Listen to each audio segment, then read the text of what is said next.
we're not gonna shove 3 years into 3 minutes. It can't be done. But the film is fascinating. So just so people understand, like you don't easily get access in Saudi Arabia in general, and you can tell that there's not a woman who is filmed at all in this. So nobody's wives, on the streets. It's clear that you made a lot of what you were permitted to use and to shoot.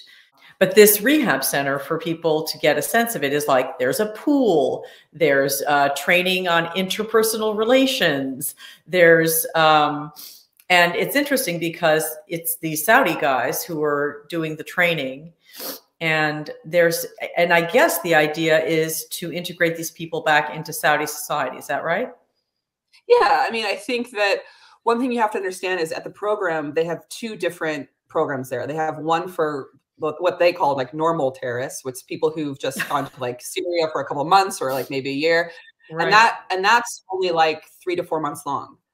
But the ones for the guys who are trained from Gitmo, that's a year long. And the reason for that is like threefold. Number one, they're spending 15 years in Guantanamo. You're way more radicalized than if you just went to go to Syria for a couple of months. Well, and they've been tortured too. Yeah, that's what I mean. They've been radicalized by their experience there. And that's number one. But number two, they have a lot of trauma they need to work through. PTSD, they have a lot of psychological and sometimes physical problems that were kind of gotten from their experiencing. But on top of that, and this is the key, and what I think a lot of people find surprising is you have to understand that how old some of these guys were when they went in and when they got out. So for example, one of the characters went in when he was 16 and he got out when he was 32.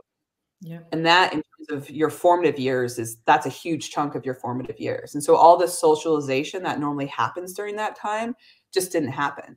And so a lot of the times in the latter half of the program, it's just preparing these guys for the outside world. And it's not just the outside world, it's like a different world. When they went in, there was no internet, there was no Facebook, there was no like Google. Right. Get out. Right.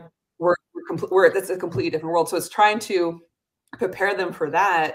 And so there's classes on what the internet is, and there's classes on how to find a wife, along with classes of like, religious classes and like therapy and things like that, which I think a lot of people find surprising, because if you don't prepare these guys, then statistically they're more likely to go back to that life, because that's the only place that accepts them or that they can understand.